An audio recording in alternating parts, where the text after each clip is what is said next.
এবার সরকারি স্কুলের শিক্ষকদের ফাঁকিবাজির দিন শেষ। ছাত্ররা পড়া না পারলে চলে যেতে পারে চাকরি। হ্যাঁ, ঠিকই শুনেছেন।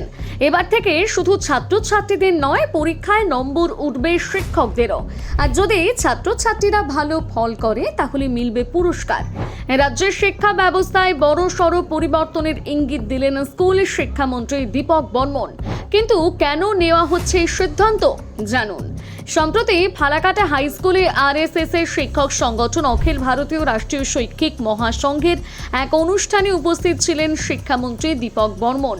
সেখানেই তিনি জানান, রাজ্যের সমস্ত প্রাথমিক বিদ্যালয়ে বিশেষ শিক্ষা অডিট করা হবে। এই অডিটে মূল নজর থাকবে তৃতীয় শ্রেণীর পড়ুয়াদের ওপর।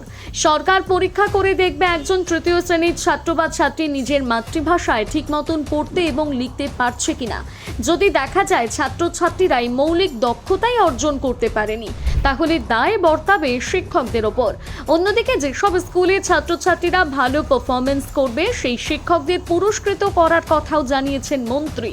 অর্থাৎ এবার শিক্ষকদের মূল্যায়নের অন্যতম ভিত্তি হবে ছাত্রছাত্রীদের শেখার মান। কিন্তু কেন এই সিদ্ধান্ত? মন্ত্রী জানান, শিক্ষা ব্যবস্থার মূল উদ্দেশ্য শুধু ক্লাস নেওয়া নয়, পড়ুয়াদের বাস্তব শিক্ষাগত দক্ষতা নিশ্চিত করা। তাই এবার শুধুমাত্র উপস্থিত বা পরীক্ষার ফল নয়, একজন ছাত্র বাস্তবে কতটা শিখছে সেটাই হবে মূল্যায়নের কেন্দ্রবিন্দু। তবে শুধু অডিট নয়, শিক্ষামন্ত্রী আরও একাধিক গুরুত্বপূর্ণ সিদ্ধান্তের কথা জানিয়েছেন। বর্তমানে রাজ্যের প্রাথমিক বিদ্যালয়গুলোতে গড়ে প্রতি 22 জন পড়ুয়ার জন্য একজন শিক্ষক রয়েছেন। সরকার এবার সেই অনুপাত পরিবর্তন করে 30 জন পড়ুয়া পিছু একজন শিক্ষক করার পরিকল্পনা নিয়েছে। ফলে যেসব স্কুলে তুলনামূলক বেশি শিক্ষক রয়েছেন তাদের অন্য প্রয়োজনীয় স্কুলে বদলি করা হতে পারে।